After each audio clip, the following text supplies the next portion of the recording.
Hi everyone, this is Arjun Raj और आज हम आप लोगों के सामने एक बहुत ही बेहतरीन और इन्फॉर्मेटिव वीडियो लेके आए हैं। हम सभी को एक प्रॉब्लम सभी को फेस करनी होती है स्टार्टिंग में, जब हम बिगनर्स रहते हैं। जब हमने देखा है कि हम लोगों को जब भी इंट्रोडक्शन देना रहता है या तो फिर पब्लिकली बोलना रहता है तो हम लोगों को प्रॉब्लम होती है। हम लोगों को लोगों के सामने बोलना नहीं आता। ऐसे हम क्या करें? ऐसे में हम लोगों को क्या करना चाहिए? हम लोगों को सबसे पहले प्रैक्टिस करनी चाहिए कि हम लोग कैसे बोले, कैसे बिहेव करें, कैसे स्टेज पे जाके बात करें, कैसे पब्लिकली बोले। तो उस प्रॉब्लम का सलूशन लेके मैं आया हूँ और फुल डिटेल इंफॉर्मेशन मैं आज आप लोगों को दूंगा। सो वीडियो के अंत तक के बनिए रहिएगा।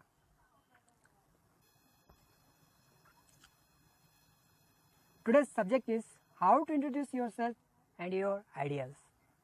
हम लोगों को हमेशा दिक्कत होती है कि हमारे पास आइडियाज़ तो बहुत सारे होते थे, तो हमें बहुत सारी आइडियाज़ आते हैं, लेकिन क्या होता है जब हमें उसे एक्सप्रेस करना रहता है तो हम उसे एक्सप्रेस नहीं कर पाते।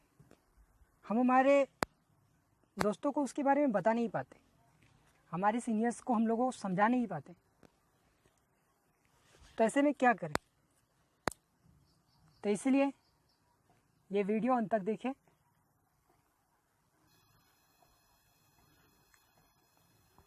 Everyone face this problems in his life, जैसे कि सेल्फ इंट्रोडक्शन देते नहीं आना। जब भी हम सेल्फ इंट्रोडक्शन देते हैं तो हम बहुत सारी हमारी खुद के बारे में बातें भूल जाते हैं।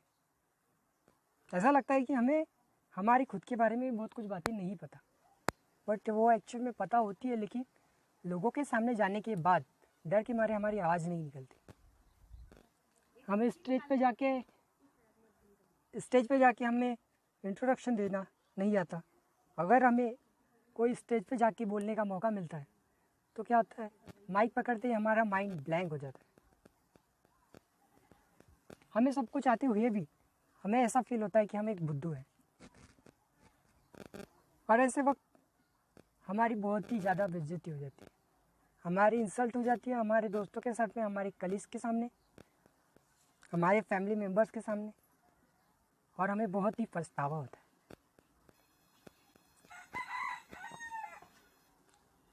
हम जैसे ही स्टेज पे जाते हैं तो how do I introduce my self, मुझे कुछ नहीं आता, मुझे कुछ पता नहीं, ऐसा हम फील करने लगते। तो अगर आपको अच्छे से इंट्रोडक्शन देना है और स्टेज पे जाके अच्छे से बोलना है तो क्या करना होगा? तो सबसे पहले आपको कुछ बातों पे ध्यान देना होगा।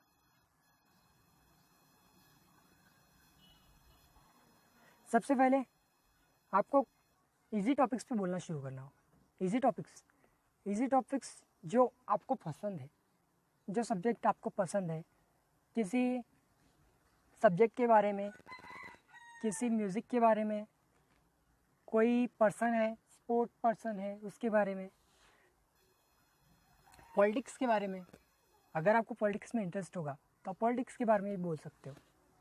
साथ साथ आपका favourite sport, all types of sport, जैसे कि कुछ भी हो सकता है, क्रिकेट, हॉकी, वॉलीबॉल,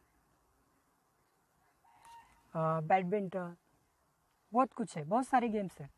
जो आपका फेवरेट गेम है आप उसके ऊपर बोल सकते हो। इससे क्या होगा, जब आप आपके फेवरेट सब्जेक्ट पे बोलते हो तो आपको बोलने के लिए आपके पास वर्ड बहुत सारे होते हैं और आप उसे इजीली एक्सप्लेन कर सकते हो। और जब आप इसे इजीली एक्सप्लेन कर पाओगे तो आपको भी बहुत अच्छा फील होगा। डेली न्यूज़ आती है, डेली न्यूज़, हम न्यूज़ तो देखते ही है। उस न्यूज़ से भी हमें पता चलता है कि आसपास में क्या हो रहा है, कहाँ पे क्या हो रहा है, वो भी आप बोल सकते हो। उसके बारे में भी आपको जानकारी रही तो बहुत अच्छा है। यहाँ से भी आप बोलना शुरू कर सकते हो। फिर फेमस स्पीकर्स, आप भी यूट्यूब पे तो बहुत सारे फेमस स्पीकर्स अवेलेबल है, जैसे कि हो गया संदीप महेश्वरी, विवेक बिंद्रा, सोनू शर्मा, हर्षवर्धन जैन। ऐसे फेमस यूट्यूबर्स से भी आप कंटेंट लेके वहाँ से भी बोलना शुरू कर सकते हो। यूट्यूब आपके लिए बहुत अच्छा सोर्स है जहाँ से आप कंटेंट लेके बोलना शुरू कर सकते हो। अब इजी टॉपिक्स पे बोलना होने के बाद में अब आपको धीरे धीरे डिफ़िकल्ट टॉपिक्स पे आना है। अब आप जब डिफ़िकल्ट टॉपिक्स पे आते हो तो डोंट क्वाइट, आपको क्वाइट नहीं करना है। अगर आप डिफ़िकल्ट टॉपिक पे बोलना शुरू कर रहे हो तो बहुत सारी प्रॉब्लम आपको फेस करना पड़ सकता है, लेकिन आपको हार नहीं माननी। आपको डिफ़िकल्ट टॉपिक्स पे बोलना शुरू करना है, वो कुछ भी हो सकता है। जो आपको डिफ़िकल्ट लगता हो उस टॉपिक पे बोलना शुरू करो। I don't know how to speak, मुझे पता नहीं इस टॉपिक पे कैसे बोलना है। Like I don't speak English. अब आपको इंग्लिश बोलना नहीं आता, फिर भी बोलना शुरू करो। धीरे धीरे बोलना शुरू करोगे तो आपको धीरे धीरे वो सभी चीज़ें आने लग जाएगी जो आपको पहले नहीं आती थी। डोंट क्वाइट, हार कभी नहीं माननी। अगर आपने कुछ शुरू किया है तो अंत तक के उसे करो। अगर आप बीच में ही हार मान लोगे तो आप आगे नहीं बढ़ पाओगे, और फिर भी नहीं हो पा रहा तो इंटरनेट से स्क्रिप्ट निकालो और डिक्टोडिक स्क्रिप्ट के हिसाब से बोलो। अब ये होने के बाद में अब आपको लोगों में सोशलाइज होना है। सोशलाइज कैसे होना? अब आपको रियल वर्ल्ड में आना है। अभी तक तो आपने सिर्फ प्रैक्टिस की थी, अब आपको रियल वर्ल्ड में आना है। रियल वर्ल्ड में जैसे ही आप आओगे आपको और ज़्यादा प्रॉब्लम फेस करनी पड़ेगी। जैसे कि आपने अभी तक प्रैक्टिस की थी इजी टॉपिक्स की, डिफ़िकल्ट टॉपिक्स की, मिरर के सामने आपने प्रैक्टिस की होगी। अब आपको सोशलाइज होना है लोगों के साथ में। अब रियल वर्ल्ड में जैसे ही आप आओगे आपको नए दोस्तों से मिलना है, नए लोगों से मिलना है और बातें करनी शुरू करना है। सोशल मीडिया के थ्रू आपको बातें करना शुरू करना है, जैसे कि हो गया फेसबुक, हो गया ट्विटर, इंस्टा, व्हाट्सएप, यूट्यूब। इन सारे प्लेटफॉर्म पे आपको बोलना शुरू करना है। उसके बाद में अगर कहीं पे वेबिनार सेमिनार होते हैं, वर्कशॉप होती है, तो वहाँ पे जाने की कोशिश करिए, क्योंकि वहाँ पे आपको एक ऐसा माहौल मिलता है जहाँ पे कि आप खुद को डेवलप कर सकते हो। वहाँ पे आपको बोलने का मौका मिलता है।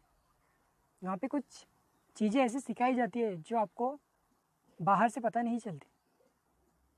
तो वेबिनार्स में जाओ, सेमिनार्स में जाओ, वर्कशॉप में जाओ। आसपास में कहीं पे ट्रेनिंग होती होगी, कोई स्पेशल ट्रेनिंग हो रही है जहाँ पे थोड़े पैसे लगा के जाना होता है, तो वहाँ पे भी जाओ, क्योंकि अगर आप वहाँ पे जाते हो तो आपको वहाँ से बहुत कुछ सीखने को मिलता है। मीट न्यू पीपल्स, नए लोगों से मिलो।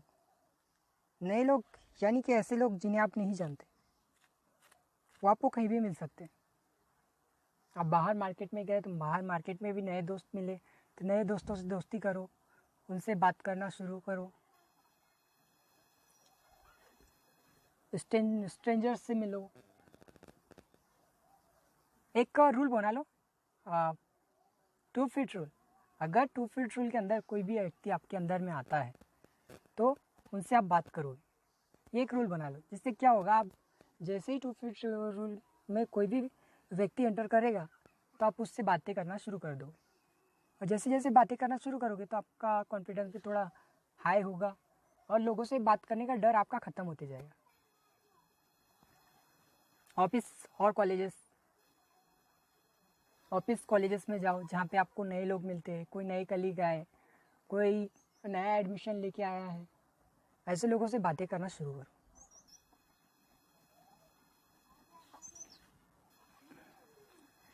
हमें नए लोगों से बातें करना शुरू करना है, जिससे कि हमारा कॉन्फिडेंस और भी ज़्यादा है हो। अब एक टेक्निक जो मैं बताने वाला हूँ वो एक टेक्निक है, बहुत ही अच्छी टेक्निक है, जिस टेक्निक के थ्रू आप अगर प्रैक्टिस करते हो तो आप बहुत ही अच्छी तरह से परफेक्ट बन जाओगे आपके फील्ड में। Mental rehearsal technique. Mental rehearsal technique क्या है? ये वो टेक्निक है जब हमें कभी किसी से बात करनी होती है। जैसे कि एग्जांपल ही एक लेता हूँ, हमें किसी लड़की से बात करनी है, तो मैं होगा सबसे पहले मैं उसका प्रिपरेशन करूँगा। जैसे कि पहले मैं मेरे मेंटली प्रिपेयर करूँगा कि अगर वो गर्ल आती है तो मैं उससे कैसे बातें करूँगा। जैसे कि एग्जांपल, वो आती है सबसे पहले, फिर मैं उससे थोड़ा हालचाल पूछूंगा। हालचाल पूछने के बाद में मैं उसको अपने मन की बात बताऊंगा, एंड मन की बात बताने के बाद में उसका रिएक्शन क्या होगा।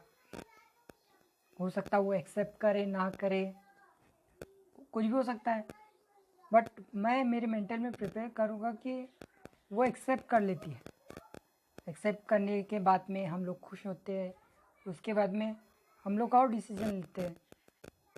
ऐसे मेंटली प्रिपेयर करना होता है। अगर ऐसे मेंटली हम प्रिपेयर करेंगे तो हमारा कॉन्फिडेंस एकदम ग्रो होता है। बट एक बात है, आपको ये जो भी करना है ये पहले की चीज़ है। मतलब जिस वक्त आपको ये बोलना है उस वक्त ये सोच के कोई फ़ायदा नहीं। आपको क्या करना है, ये पहले काम करना है। ये काम जो भी है वो पहले करना है। अगर आप उस वक्त ये काम करोगे तो आप फेल हो जाओगे। एक एग्जांपल हम और ले लेते हैं, प्रिपरेशन फॉर इंटरव्यू। जब भी हम किसी भी इंटरव्यू के लिए जाते हैं तो अब हम बहुत ही नर्वस रहते हैं। नर्वस क्यों रहते हैं? क्योंकि हम लोग उसका अच्छे से प्रिपरेशन नहीं करते। तो सबसे पहले हमको उसका मेंटली प्रिपरेशन करना है। मेंटली प्रिपरेशन कैसे करना है? जैसे कि सबसे पहले हम लोगों को देखना है कि मुझे सारे फार्मूलाज आते हैं क्या, फिर उसके बाद में मेरा सारा रिवीजन हो चुका है क्या, फिर एक अच्छा ड्रेस कोड। तो उसके बाद में इंटरव्यूअर जैसे ही आने वाला है तो इंटरव्यूअर से कैसी बात करूँगा स्टार्ट। तो उसके बाद में इंटरव्यूअर से स्टार्ट बात होने के बाद में आगे हम लोग क्या बात करेंगे और मैं उससे क्या सवाल करूँगा, मेरी सैलरी डिमांड्स क्या है, इसका सारा हम लोगों को प्रिपरेशन करके रखना होता है। अगर हम वो प्रिपरेशन कर लेते हैं तो आफ्टर रिजल्ट क्या आता है, after mental rehearsal you will give your best front of interviewer. मतलब हमने हमारा बेस्ट दिया इंटरव्यूअर के सामने प्रैक्टिस करने के बाद। उसके बाद में रिजल्ट क्या होगा, इंटरव्यूअर खुश हो जाएगा। इंटरव्यूअर को भी अच्छा लगेगा कि आपने उसके सारे सवालों का जवाब दिया और उनके सामने आप नर्वस नहीं थे। तो उसका बहुत ही अच्छा बेनिफिट हम लोगों को होता है। एक हेल्पफुल टिप्स मैं आप लोगों को देना चाहूँगा, वो है मिरर के सामने प्रैक्टिस करना। अगर आप मिरर के सामने खड़े होकर प्रैक्टिस करते हो तो आप बहुत ही इम्प्रूव कर सकते हो। एग्जाम्पल, अगर आपको पब्लिक स्पीच देनी है तो अपनी स्पीच की पहले प्रैक्टिस मिरर के सामने कर लो। अगर किसी स्कूल या कॉलेजेस में आपको स्पीच देनी है तो उसकी प्रैक्टिस आप मिरर के सामने कर लो। कोई डायलॉग बोलना है तो डायलॉग की प्रैक्टिस कर लो, या कोई मोटिवेशनल क्वेट, कोई सुविचार, कोई अच्छे वर्ड्स जो आप लोगों को याद करके रखना रहता है, उसका सारे का प्रिपरेशन आप पहले ही आईने के सामने कर लो। अगर आप आईने के सामने कर लोगे तो आपको पूरी तरह से प्रैक्टिस हो जाएगी और आपको वहाँ पे जाने के बाद में आप नर्वस नहीं होगे। आप नर्वस नहीं होगे और आप इजीली किसी के भी सामने आप बोल सको। और ये लास्ट हमारे